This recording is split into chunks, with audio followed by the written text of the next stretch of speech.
Okay. All right, here we go. So we're going to get started.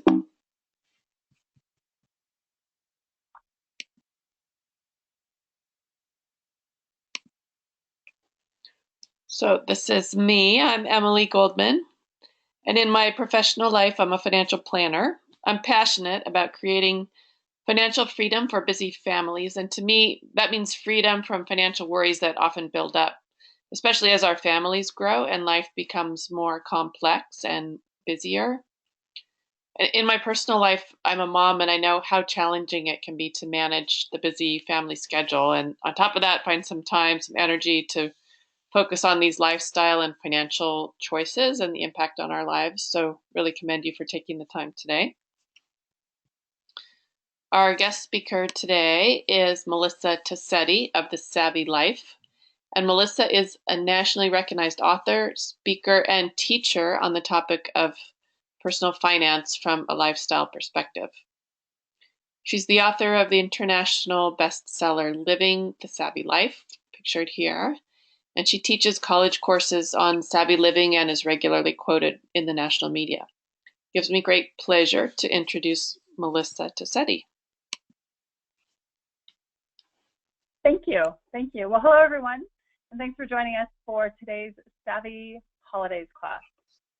So for some people, the period of time between Thanksgiving and New Year's brings to mind images of, delicious holiday meals with the family, the anticipation of Christmas morning when their loved ones are going to open the perfect gifts that they've been dying to give them, and all the different trimmings that go along with those last 6 weeks of the year.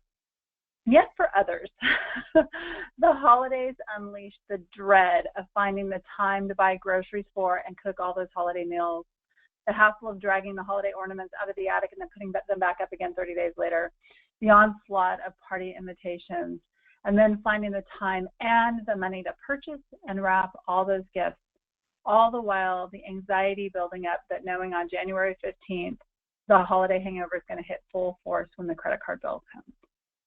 So how do you go from barely surviving the holidays to actually enjoying them? Well, I'm going to share dozens of tips to help you save time, money, and your sanity, most importantly, your sanity during the holidays. So I think that it is incredibly important to start by identifying what is it about this time of year that just makes us go batty.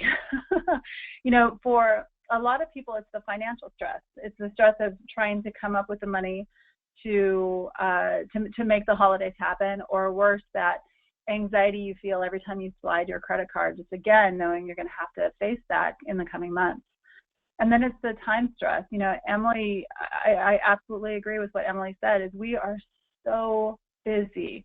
We're so busy, and then in this last 6 weeks of the year, we have to find all this extra time to go buy, do, decorate, bake, cook, wrap, and it can get absolutely exhausting.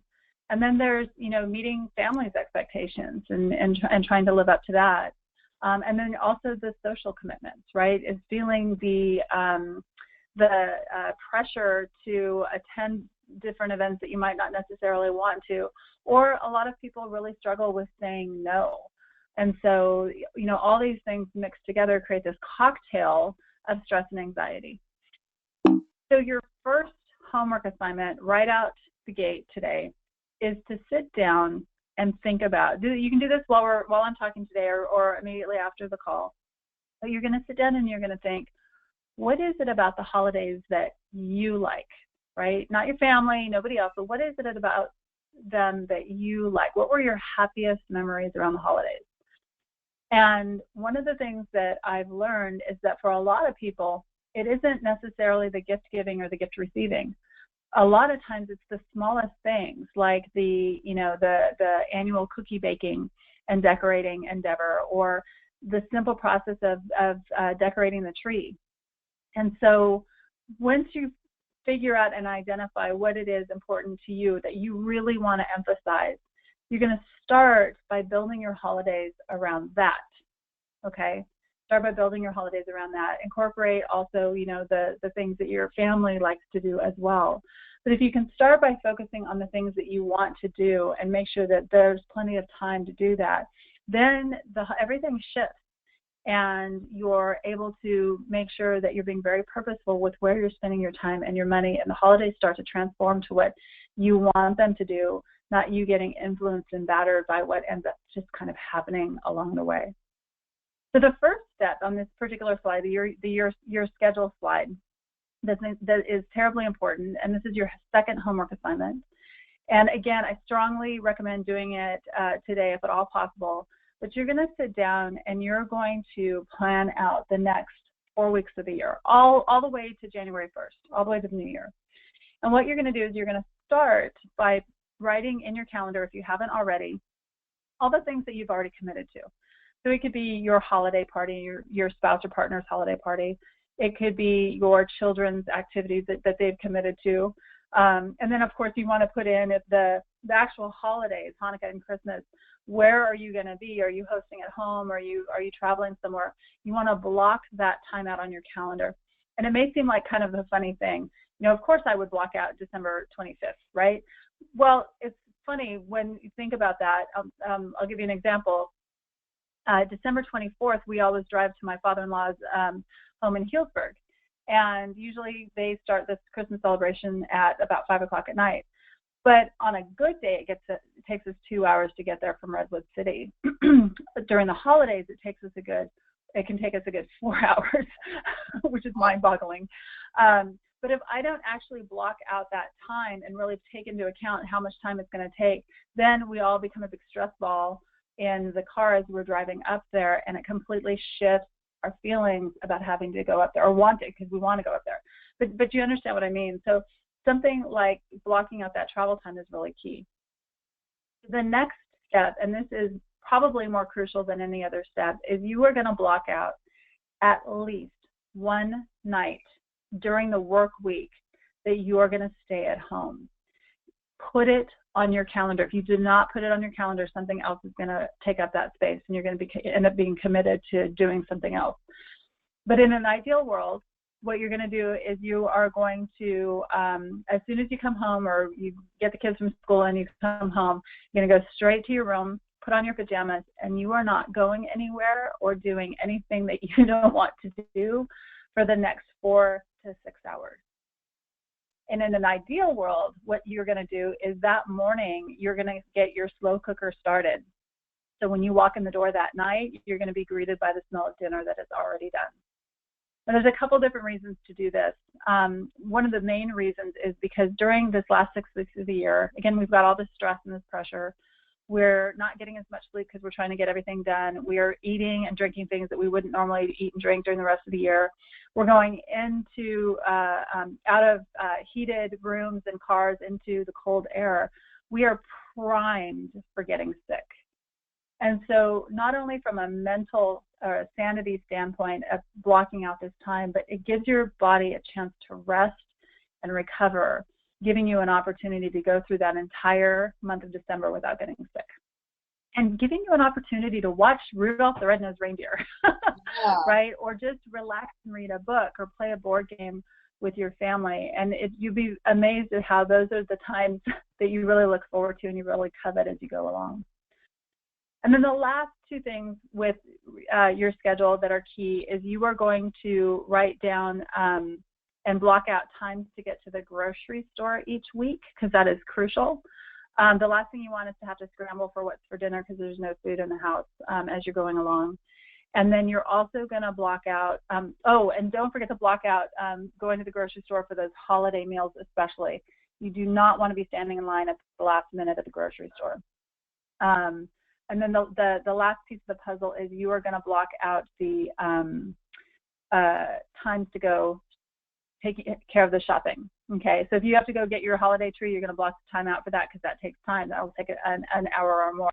You're going to block out a couple hours here and a couple hours there to do your holiday shopping. Okay, I'm going to talk more about timing your those holiday shopping trips in a few minutes. But just one thing as you're doing this, don't block out more than 2 hours for holiday shopping, and I'll explain why in a few minutes. Okay, that is your homework assignment. So one of the questions that I most often get asked when talking about the holidays is, how much should I spend? And the hard, fast answer is spend no more than you can afford. And it is amazing how we can put on ourselves a tremendous amount of pressure to spend up to a certain amount, even if it puts us at a financial detriment. The unfortunate thing about that is not only does it negatively impact your finances, but it also negatively impacts your emotions around the meals you're putting together, around the gifts that you're giving. Those things should be able to be given free of heart. And when you feel like you're swiping that card and you're starting to get stressed and anxious about it, it's not the right intention behind that gift. So in a few minutes, I'm going to talk about some creative out-of-the-box gift ideas that can make your gift-giving budget go a very, very long way, and to an extent also, though, of those gifts being very meaningful. So there's opportunities that you can stay within your budget without feeling like you have, without feeling cheap. So there is a rule of thumb, though, if you've got a very healthy budget, there is a rule of thumb around the holidays, which is, I actually asked permission to tell.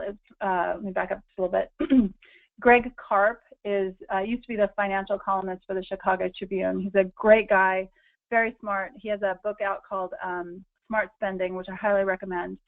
And he came up with a rule of thumb, which I thought is brilliant, which is to spend no more than 1.5% of your annual take-home pay on the holidays.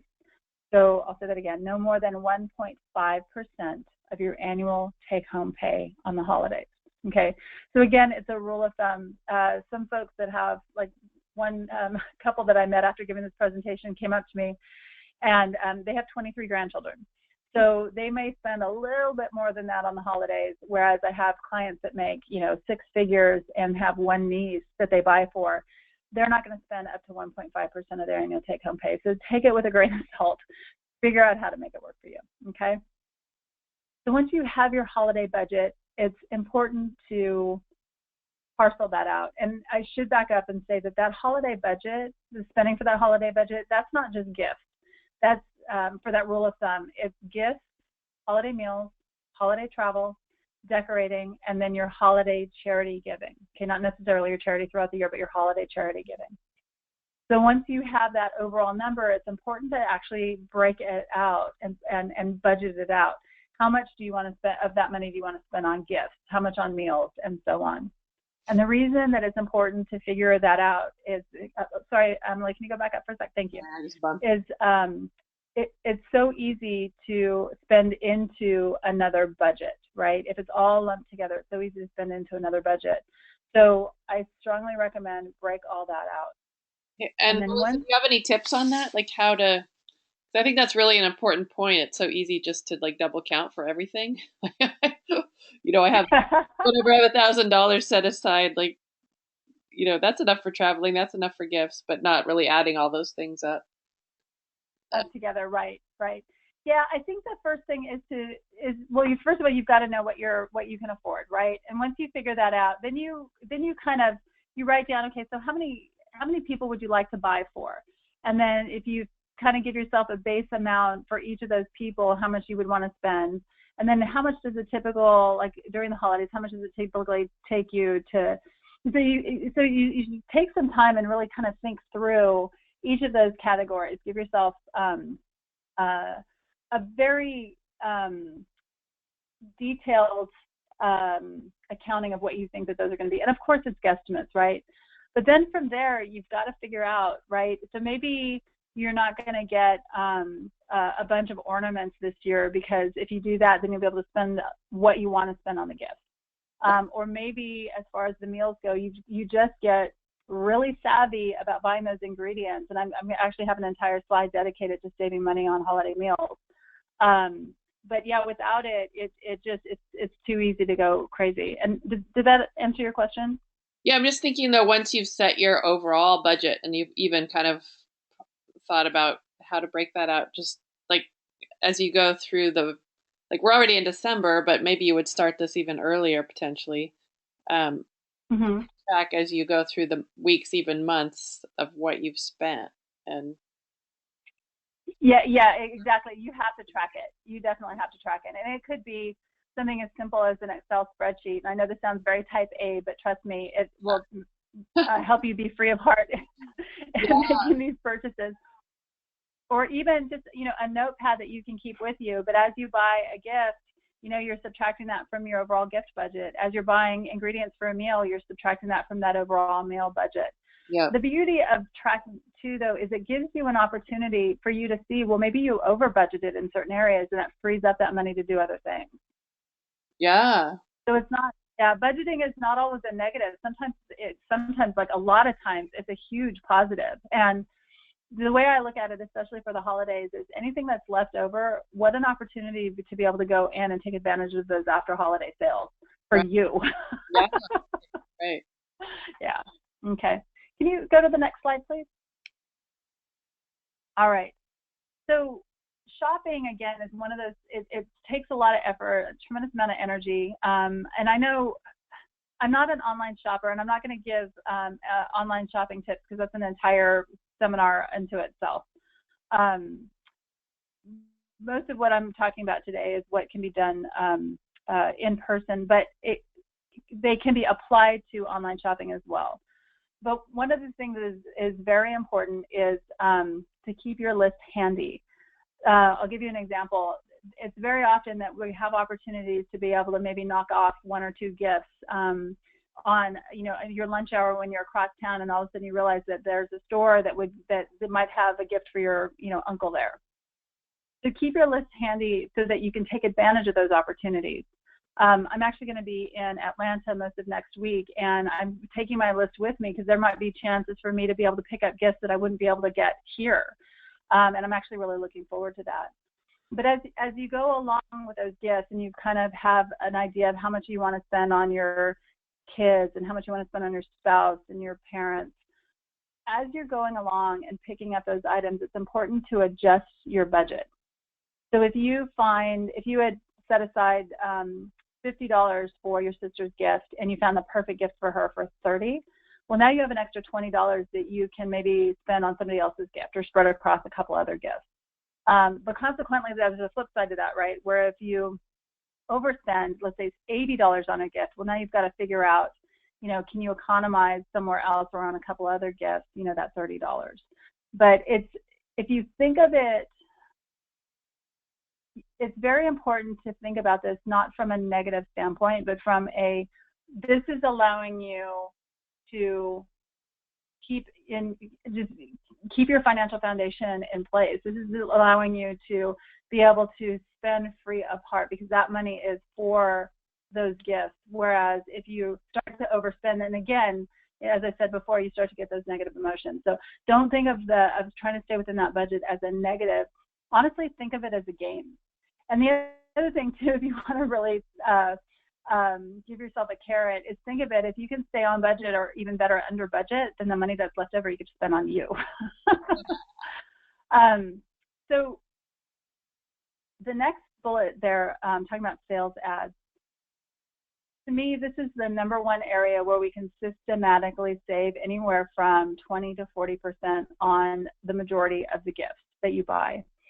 So this is actually a habit that I do year-round as far as anything that I'm going to purchase for my home. I try to time my purchases with the sales ads. And this is especially helpful during the holidays because what I do, let me tell you about the ritual, then I'll tell you about the benefits. What I do is on Sunday mornings, and most stores put out their new sales ads on Sunday mornings. And I'll go online and I'll check, Target and Macy's and whatever stores I'm interested in looking at. And I will in a relaxed manner, very slowly look through their sales ads, and I'll compare what's on sale to the people that I have on my list. And what it allows me to do is it allows me to see what's out there, especially if I'm not sure what to get a couple of people. I'm really struggling with my husband right now, for example. But it gives me ideas for what is out there and at the best possible price. It also keeps me out of the stores. I get to save time wandering around Target like a zombie because I'm being very strategic about it. And so by simply doing that and biding your time, pretty much every gift that you're going to give a kid is going to go on sale at Toys R Us or at Target over the course of the next 4 weeks. you bide your time, it's very likely you'll be able to buy that on sale and only have to go to that store when that item is on sale. So hopefully, does that make sense? I think that's such a good point because it's also really dangerous to wander around Target like a zombie. Like dangerous to your overall budget, right? I have to stay away from Oh, very much. and Yeah, Costco no, too. very, very much so. Yeah, and then it goes down to that next bullet about being systematic about shopping. In my the reason I'm in love with all this information and all these different classes I teach is because I needed it so badly 18 years ago. I was the non-savviest person, and I struggled with just everything, money and time, and it just I was just a hot mess. And at the holidays, year after year, I would find myself walking around. Remember one year I went to Macy's like 6 times over a 4-week time period, looking at the same stuff. Nothing had changed. And what I was doing was I was wasting time. And so if you can, when you do go in those stores, be systematic, walk around and keep your eyes open, have an open mind when you're walking around there. Because, the example that I would give is when you do end up going to Toys R Us, and as you go to get that one gift, walk around, take a look at everybody else that you still have on your list, and go in with an open mind, because it's quite likely that that aunt that you haven't found the perfect gift for yet, that there may be some nostalgic toy that she would absolutely love that's at Toys R Us that normally you wouldn't even think about buying for her. You'd like go in there only focus on your kids and your nieces and nephews. So be systematic and open your mind at the same time, and you can keep yourself from having to go to the same stores again and again, which is just misery. It is, especially this time of And year, then because the time is at such a premium when we're trying to get so many oh, things. yes, exactly. And for those of us living here in the San Francisco Bay Area, over the last 2 years, especially this year, traffic, not just on the freeway, but just trying to drive down El Camino Real at 5 o'clock it is a misery experience. So whatever you can do to stay off the streets, do it. And if that's online shopping, then that's fantastic. Yeah. And then one last thing, if we could go back real quick. Oh, sorry. No, that's okay. So there are 2 traps when it comes to this kind of saving money on gifts, but also getting your shopping done early. So the first trap is best told in a very embarrassing and personal story. This is in 2011. My book, Living the Savvy Life, came out in January of 2011. About 4 weeks earlier, I'm in Barnes & Noble in San Mateo, California, a big, beautiful store, and I'm in the bargain book section, and I'm looking around, and I see this beautiful $60 coffee table book on Harley Davidson that was on sale for $15. And my brother is a Harley nut, and so it was the perfect gift for him. And I grabbed the book, and I'm standing in line, and I was so excited to give it to him. And that is very important to me. Every gift that I give, I want to be very, very excited about giving it to the person. So I'm standing there, and I'm looking at the book while I'm waiting because there's 30 people in front of me. And I looked down, and the red tag caught my eye that the book was $15. And I thought to myself, oh, it's only $15. I should really give him something else as well. And then I started laughing out loud, and I'll never forget there was a guy in front of me that turned around. You there, Emily? Yep. You just cut out for a second. Okay. So anyway, I start laughing because here, what was it? I had just finished writing the book on smart spending, and I'm standing in line falling into one of the worst traps that there is, which is I managed to save, buy a $60 book for $15, and here I was thinking that, it was only $15, so I should buy him something else as well. Right. Well, the first thing is, sorry, can you hear me? Yep. Okay. So first of all, my brother had no idea that book only cost $15.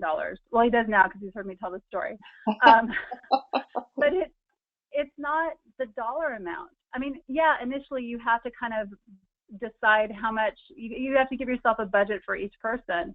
But if you can buy the perfect gift for them and save 45, 60%, well, that's fantastic. You're done. you're done. It's again, it goes back to the intention behind the gift, not the dollar amount. And then the other trap around this is this happens to those folks that get their shopping done really early, is that they will continue to go to the stores just to look around, and then they might find the perfect gift for their daughter, even though they've already bought all her presents. And so they'll buy the gift, and then they'll think, oh, I should get my son something too. And then it's this never-ending purchasing frenzy. Oh, yeah. So if you get done with your shopping early, you're done. Spend your time doing anything else other than going to the stores. Yeah. All right. If you wouldn't mind advancing to the next slide. Okay. So I had mentioned a few minutes ago that one of the things that is very important to me is to really get excited about the gifts that I give. And I've learned that for about half the people that I give gifts to, they are not gifts that I could necessarily just get at a store. Those are the ones that I get really excited about. Yes, obviously I buy gifts at Toys R Us and Target and Macy's, etc. But there are a lot of very heartfelt gifts that you can purchase depending on depending on timing, depending on relationship. One of my absolute favorite gifts to give is photographs, because they are a moment of time. They're a memory. And over the years, I gave my brother a photograph of the two of us when we were little at Disneyland in my overalls. And it's the two of us who've got our little mouse ears on. And he just got the biggest kick out of it. He hasn't seen that picture in 30 years. I've given gifts of pictures of me and friends, on vacations that, again, it's just every time they walk past that picture, they've got that happy memory. My favorite gift a photo gift that I gave was to my dad a couple of years ago. My dad is a cowboy, literally. And so it was this 3-picture series. And the first picture was a picture of me on the back of his horse. And I had to have been maybe 7 years old. And then the next picture was a picture of the two of us from about 6 years ago. We were riding our horses on his ranch. And both of us are looking back at the camera. It was just a beautiful captured moment of the two of us. And then the third picture is a picture of my son Dante on the back of my dad's horse when he was about 4 years old. And that just struck him in the heart. It's something that he's passionate about. It's his 3 generations of memories on horseback, and he just loved it. So there's a precious photo and a frame can be one of the most impactful gifts that you can give. One of the things I've learned is that baking to some people is witchcraft. Not everybody can bake. It's something that I can do and I love to do. And so there's a couple of people that I know what their favorite baked items are, and so that's what I do. And I love that time of putting those things together for them. I already talked about books and how even for folks that don't read, there can be at bookstores, there can be great books on their hobbies or photo books or the like. And again, books, man, Barnes and Noble's bargain book section, there is gold in those shelves. For folks that are just starting out with their very first Christmas tree, a box of a dozen ornaments will be a precious gift to them this year for their probably very bare trees, as well as they will remember you every single year when they bring their holiday ornaments down from the attic. So those are one of my favorites. Movies. I love to give movies to folks. An example of that is many, many years ago when The Sound of Music came out on DVD, I bought it from my mom and I gave it to her at Christmas, because for a solid 3 years of my childhood, I was woken up to The Hills Are Alive with The Sound of Music played on 8-track. It was my mom's favorite movie and favorite soundtrack. And so it was an immediate, that gift was an immediate, it gave her that movie to be able to watch anytime she wanted versus once a year, which is what they used to play it.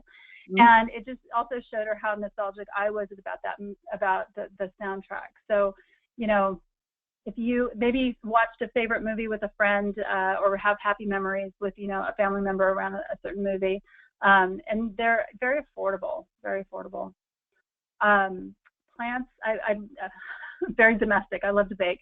I love to garden. And so one of my favorite things to give folks that are it's their first year in if they've bought a house, is I will buy them a tree, a potted tree. So nothing they have to put into their landscape, but something that they can just have, on their patio. So I've bought pear trees and olive trees, orange trees. It just depends on the person. But another thing that I'll do is folks that really love to cook is very inexpensively, I'll buy maybe 3 or 4 different types of herbs, and I'll put it in buy an inexpensive pot, and terracotta pot, and put those herbs in there that they can have fresh herbs during the winter to be able to cook with. Again, it's very, very simple, but it's very personal and it's very different. Mm-hmm. It's very different. Yeah. Charity donations for somebody's favorite charity, always, always welcome. One of my favorite gifts that I've ever given was, oh gosh, this is probably about, I think this was before my son Dante was born. I started in June, and I very sneakily contacted each of my husband's family members, and I asked for their recipes, like a specific recipe that they were really great at, and I would do that 1 or 2 times for each of them over the course of about 4 or 5 months. Typed them all up. I bought beautiful photo albums for each family member, there's 12 family members, and I basically created the Tosetti family recipe book. And what I love about that is that it not only, food is culture and food is family. And so I captured these recipes that were so important to my husband's family, but it's also something that they continue to individually add on to as they go along and grow along. And then finally, as far as out-of-box gift ideas, I've had more positive feedback from this particular item than any of these other gift ideas. So again, another story, a personal story. About 18 years ago, around the time that I first moved to the Bay Area, we've been here for a couple of years, I was going crazy buying gifts for my friends. My husband and I, we are blessed. At the time, we had 10 friends that we were incredibly close to, and that has now grown to about 20. And I finally, one year, and this is way before the Savvy Life, I approached everybody. I said, look, I love you all, but this is driving me crazy. Instead of us scrambling to buy each other things that, it just kind of become clutter, instead, why don't we rent a cabin in Tahoe for the weekend? And we can do it President's Day weekend, so we can stay an extra night and just spend time together. And so we did that. We went up and rented a cabin in Tahoe. We sled, we ate, we drank, we just had a fantastic time. And with the exception of 1 year, we have every single President's Day weekend, that group of us, which is now 20 people, will rent a cabin somewhere. Since there hasn't been snow in Tahoe for a couple of years, we started to branch out. This year we're actually going to Yosemite. But I will tell you this, those are some of the happiest memories of my entire life on those weekends with all those people, and I know it's the same for them as well. So a gift doesn't necessarily have to be something that it can be wrapped and put under a tree. There may be folks that instead of exchanging gifts, maybe you go ice skating together or caroling or just get together at somebody's house and have a meal together. It doesn't, really think through your gift list, and maybe there's some alternatives there. All right, ready for the next slide. So one of the things about gift wrapping is that it can be a budget buster, especially because there's so much cool types of wrapping paper out there or wrapping accoutrements out there. And I just wanted to give you a couple of ideas that if this is an area that you want to economize in. From an environmental standpoint as well as a financial standpoint, I'm a huge fan of recycling gift bags. And I have a huge, like a 2-foot by 3-foot Ziploc bag that I keep all of my recycled gift bags in, which is incredibly helpful. I also this is something I started a couple of years ago, and I love the way it looks, but I started buying, instead of like holiday gift wrap paper, I started buying brown paper. And I buy a big spool of a real nice red ribbon, the kind with the wires in it, and I can get them on sale after Christmas. And so now all of the gifts that I give, they're all uniform, and they look fantastic under the tree. And it's just something that allows me, it's an inexpensive way for me to do gift wrapping, but it's also turned into this kind of signature look, which I love. And again, a $4 spool of ribbon can add so much, so much to a gift. It's all about packaging. Where do you get the wrapping paper, Melissa? The brown paper? Yeah, so I've picked it up at different places. I've picked it up at IKEA before. Yeah. I've picked it up at Party City. And the last time I actually picked some up in my hometown of Fresno, it was a big spool of it. Now I cannot remember. I'm still using that. Oh my God. But you know what, Emily? The other thing I like about it is it's real hardy. It doesn't rip. That's good. Well, is it like with wrapping paper, or is it some other? Yeah, it's usually with the wrapping paper. Okay. That's a great idea. Yeah, it's usually with the wrapping paper. And you know what? On one of the events that I did, in-person events that I did, there was a woman. I was in Kansas, and there was a woman that said she actually buys hers online, even cheaper. Oh yeah. I bet that's easy to find online. Yeah. And then, gift tags, you can spend a lot of money on gift tags, and if that's something that you really enjoy using, that's great. A long time ago, I just started writing directly onto the gift, and I try to use my best handwriting, because I also always worry about gift tags falling off, and especially because all my packages look alike, that can be disastrous. All right, do you mind going to the next slide? There we go. Okay. So for a lot of folks that are just starting out, it can be very challenging to run out and drop a couple $100s on decorating. The sad thing about that, though, is 2 weeks later, all those decorations are going to be 50% off. Right. So there's a couple things. So if you've got maybe in your particular situation, or if you've got kids that are just starting out, or friends that are just starting out, some of the tips you can share with them is go to the dollar store and pick up a bunch of candles, literally $1 each. My son loves that we do candles almost every night, and especially now with the tree. It adds such an ambiance, and especially here in the San Francisco Bay Area where we can't have fireplaces. So candles, music in the background, going out and picking some holly branches, using those for decorations. Using toys, maybe stuffed animals from when you were a kid that are in the attic, pull them down and put some of that red ribbon around their neck. Red ribbon around, anything that would make sense, like doorknobs, all that.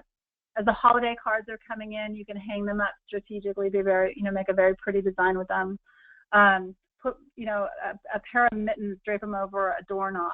And one of the things that my husband and I did when we first got together and couldn't justify spending a lot of money on a Christmas tree is Home Depot has rosemary bushes that are basically the shape. They're about maybe a foot or 2 feet tall, and they're this shape of a Christmas tree. And we would put them on a table on top of a bunch of books, and then put like a red covering over the books, and put the lights on. And for $20, we got this, nice little cute little Christmas tree, which also made the few ornaments we had go further. But the beauty of that is that we then had the rosemary after the holidays that we put into the ground, and we, it's an herb that we use when we cook. So it's, kind of it did double duty for us. And then also if you do end up getting a Christmas tree, and they, how sometimes they will trim the bottoms of it, you can take those leftover greens home and decorate mantles. So again, we're kind of trained from the media to run out and go buy stuff, when actually if you take a couple steps back, there's a lot we can do with what we have on hand, and you can just get super creative with it. Okay? Yeah, that's great. Mm-hmm. All right. So charity, I was giving this presentation a couple weeks ago, and I felt bad because I used to have the dollar amount for how much the red kettles earn over the course of the holidays. And I remember at the time being very, very surprised by how staggering the staggering amount that those things earn. By simply putting a couple of pennies into, or whatever you have in your wallet, that change going into those red kettles. I think it was last year they made, the street kettles made $144 million. Oh. They made $24.9 million online. And the best part of it is that for every dollar, 82 cents goes to service to help families and individuals. So the reason that I say that is because I've worked with a lot of clients over the years where charity is something that is incredibly important to them, but they have contributed to their detriment, to their financial detriment. And so I just want to, remind people the impact of those, how just your change can make a difference. The other thing I love about the red kettles is the music. I love the sound of the bells. So just, when you pass them by, throw a couple quarters in there and just know that it's doing a lot of good.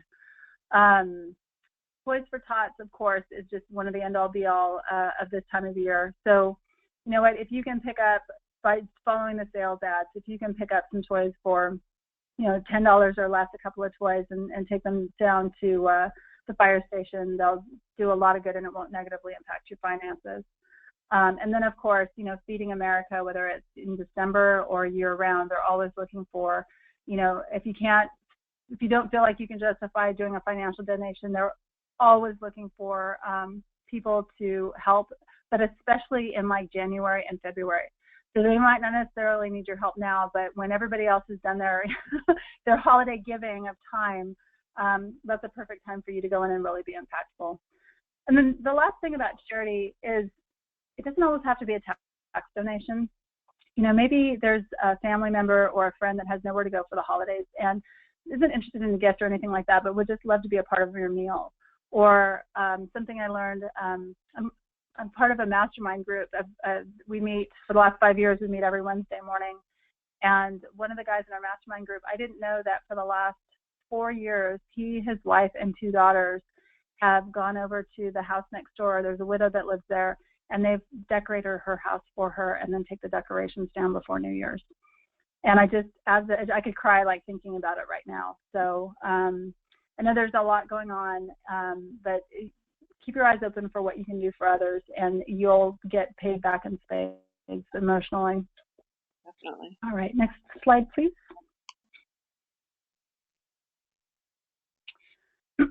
So I promised you earlier that I would talk about how to save money on holiday meals, time as well. So the first thing, as far as saving time, which is critical, is make your list. Treat holiday meals as if you were the owner of a restaurant or a chef. Make a very thorough list of what it is that you want to cook, and then make a very thorough list of all the ingredients that you're going to need for those meals. And then start, instead of just going out and buying all of that, go look inside your pantry. What do you already have on hand that you can use? So that saves you money right there. It also makes sure that the items in your pantry don't become static. But then next, the one thing to keep in mind is the 6 weeks between Christmas and New Year, grocery stores are going to have some of their best sales of the year.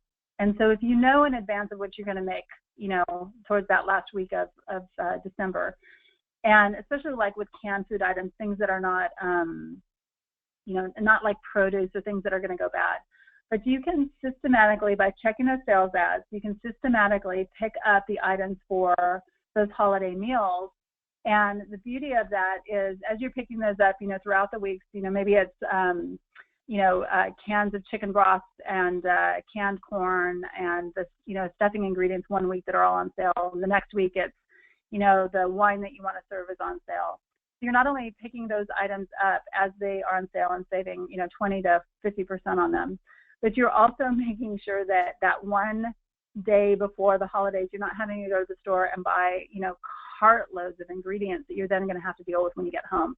You've spread out the financial impact, and you've spread out the physical impact of getting those groceries home and putting them away as well.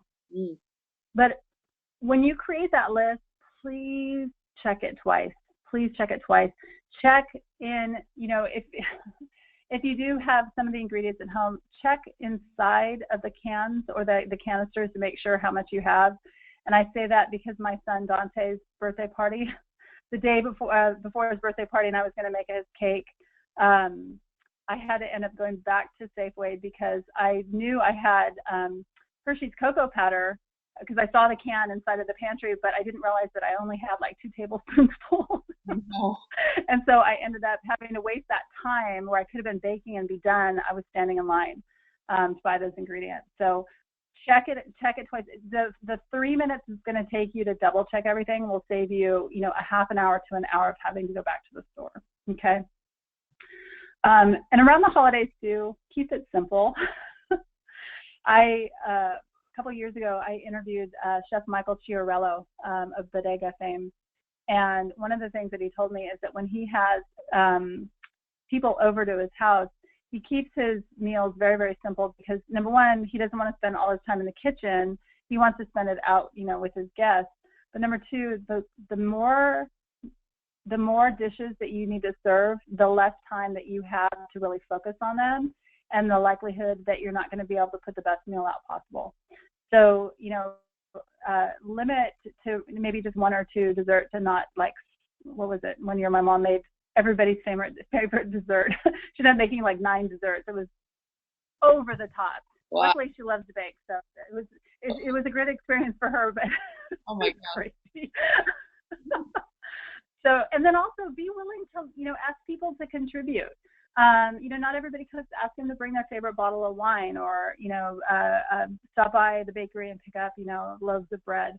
But people want to contribute, and it shouldn't all be on you. And I should also add to that, if you are hosting a holiday meal, it's likely that you're going to need to have your house cleaned. You don't have to do it all by yourself. There's something about the folks that are kind of have the holidays put on them. We're doers, right? We would do it naturally.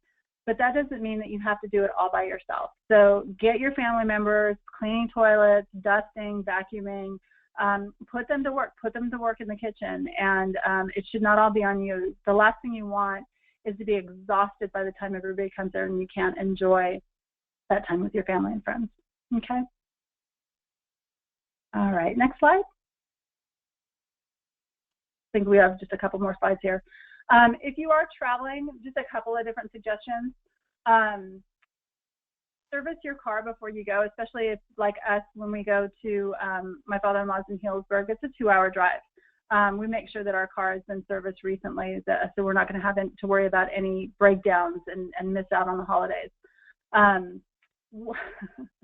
One of the things I learned one disastrous Thanksgiving, this was, probably 15 years ago. I was driving to my dad's ranch in Chowchilla, California for Thanksgiving. And this is before I had a cell phone. And what a drive that should have taken me 2.5 hours took me 5.